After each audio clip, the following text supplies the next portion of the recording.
25 years is a long time in terms of action figures, but what were the coolest Transformers of the past 2.5 decades? We're going to talk about that, go over our poll results, announce this month's giveaway winner, and talk about this week's news coming up right now on Transformers Talk Raw.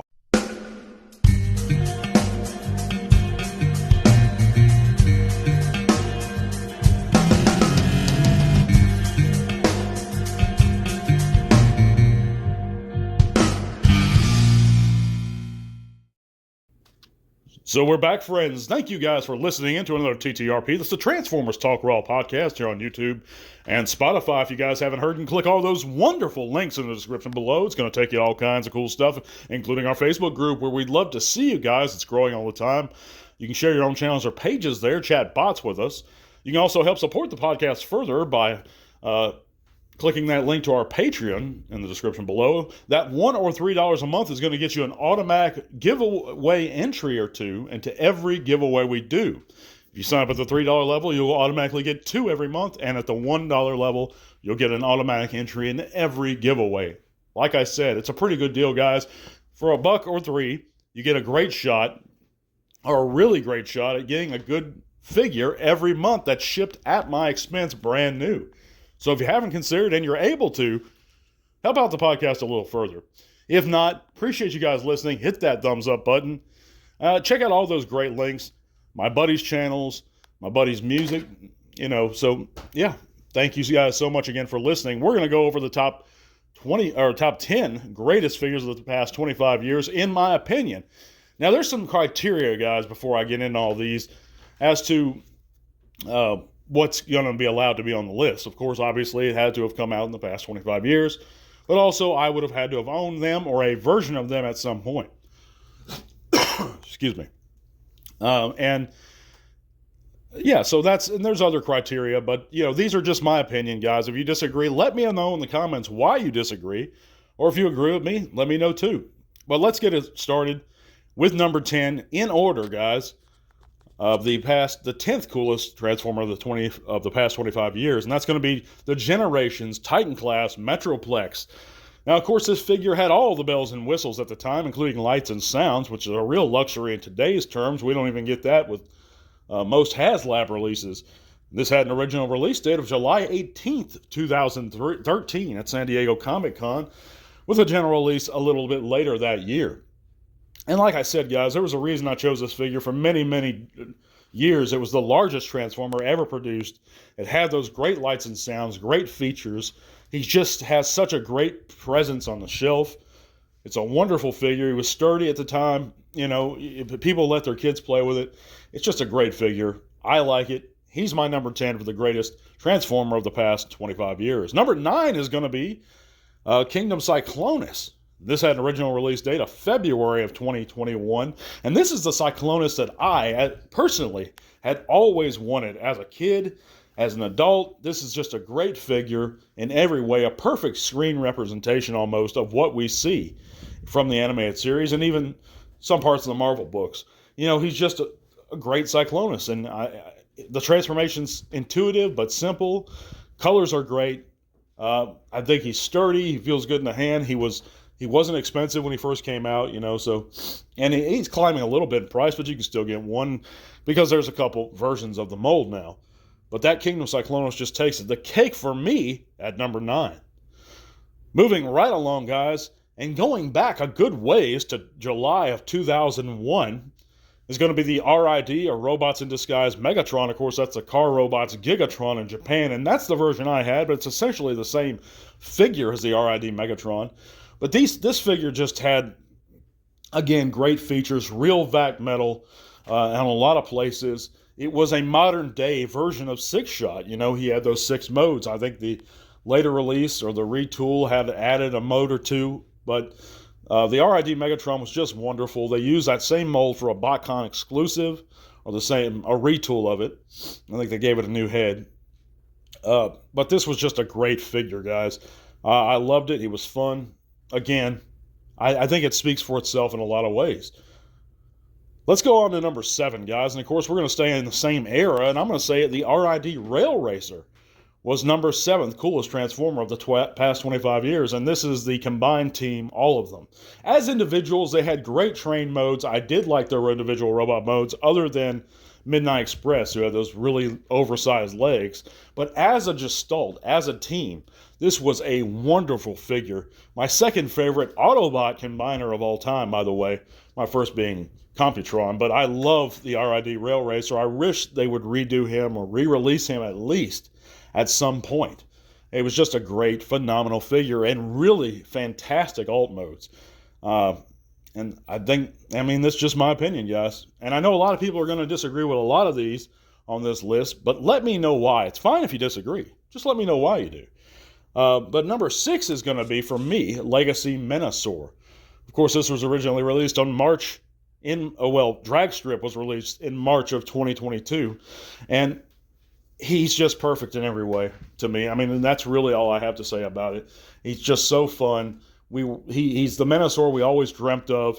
You know, Combiner Wars disappointed the majority of us as far as Menasor goes. I enjoyed Combiner Wars as a whole, but Menasor was a bit disappointing, and so were many of his team members. Within, like, I didn't care for the Combiner Wars Motormaster. I didn't care for the Combiner Wars Menasor as a whole. His head sculpt wasn't right. His proportions were off. But Legacy rectified that, and I think completing the team is really necessary for anyone who has a half interest in owning some Gestalts in our modern day here. He's just great and perfect representation of the cartoon version of Menasor. So that kicks off the top half of our list, guys. Let's continue to number 5 through number 1. And, of course, number 5 is going to be the I think he's 08, MP08 Grimlock. And that's going to be 2009. He was released. And I still stand on my ground, and I'll die on this hill, guys, that he is the greatest Grimlock figure ever released. And that Studio Series 86 is actually the second greatest Grimlock figure. MP08 had everything. Every sort of feature you can think of. He had an action feature with his tail. He had, you could change the color of his eyes in both modes. Real chrome, real diecast. He was large, he was hefty. And I think, if for any guys that missed out on the Studio Series Grimlock, that he's a perfect fill-in, and he's even a cheaper, that's right, cheaper solution to acquire on the secondary market now over Studio Series 86 Grimlock. And if I didn't have an 86 Grimlock, I would definitely go back and get the MP. You can find it now for about $150, and I think that's a steal considering all you get for the figure. And he's just wonderful, guys. And he's a little larger than the other Dinobots as far as Studio Series go if you're trying to fill in a gap for Grimlock. But I think he fits in, and I think he still stands up to this day. I love the MP Grimlock. Just a fantastic figure. My number 4 is going to be an iconic one. So that's MP-10 Optimus Prime, which was released in 2012. He rectified the original MP-01 release for a lot of folks, and a lot of folks still feel that he's better, including myself, than the newer MP Optimus Prime. He was just solid. He was sturdy. He was released at retail at True, and they included his trailer. They included, I believe, Spike with him, Roller. He had all the bells and whistles. Axe, his blaster. So, I mean, and this figure was just fun, guys. Diecast, just a really great, solid Optimus Prime for many years. But number 3 is going to be the Armada Unicron. This was released way back in 2003, and I think he is the third coolest Transformer of the past 25 years. He's just a figure that we finally got after so many years of not owning or having a representation of Unicron. They finally gave us one, and that we had to get it in the Armada series, but he was really a really good figure. And of course, he's a bit outdated now, but if you didn't have a chance to get the HasLab and you're not willing to even go in on the cell, I don't think he's a bad alternative if you just get the regular Armada version. He is a representation of the character, and I think he's a solid one, and that's my opinion. My number 2 is going to be the original MP-01, and he was released again in 2003, and he represented a new beginning for Transformer collectors, in my opinion, and of adult collectors specifically. I mean, we saw this figure alongside the old original classics that were released, the Astro Train and the Grimlock and the Hot Rod and all those guys. When Chug first began, we saw this figure right alongside them. And he was just a wonderful figure. He was huge. He didn't fit in anybody's collection at the time, but he had great features, and he was just wonderful. And that's why I think he makes the number 2 spot. My number 1, of course, and I think anyone who knows me in these lists will know what my number 1 is ahead of time, and that's the Studio Series 86 Hot Rod. I mean, it's just perfection in plastic form. I'll die on that hill too. Fantastic features, fantastic accessories. Yes, his price point was a little higher due to those accessories, but he is the perfect screen representation of Hot Rod in every way. Fun to transform, fun to mess with, fantastic in both modes. I like him more than any. I think he's the greatest Transformer ever released, period, at retail. That's my opinion, guys. Let me know in the comments what you think. Let's move on to this week's poll results and the news. Check out the poll results. And for this week's poll, we asked the question, what is the greatest Transformers video game? And out of 118 votes, a surprising 68% chose the War or Fall of Cybertron video games over the 21%, which is Transformers Devastation. The fans have spoken. I respect that view. I have actually never played the War or Fall for Cybertron games. Always wanted to play Devastation. My Transformers game of choice only scored an 8%, and that's the Transformers, I guess, Armada game for the PS2. It wasn't called Armada, but it was a really fun game. And the bonus features were fantastic. You unlocked old PSAs of the Sunbow series, and it was just a really fun game. But I know the War or Fall Cybertron games have a large following in the community, and I respect that. Moving on to this week's news. To top it off, we know that the Wave 1 of Transformers 1 action figures, which include the Prime and Cog changers, have been found at U.S. retail. Of course, that's Alphatron and Optimus, amongst others. And anyone that's been wanting to check those guys out, now's your chance in the U.S. Hope they come to your location real soon. Moving on, artist for IDW Alex Milne is to attend TF Nation 2024, and that's the 9th to the 11th of August of this year at the Hilton Birmingham Metropole in the UK. So any of T-Talk listeners out there in the UK, if you're planning on attending TF Nation, you have one more thing to be excited about, guys. Of course, the MP57, or the MP Shatterglass Jetfire, has been revealed this week, with a U.S. price of about $250, $246, and it releases in 2025, and he looks real good for what he is.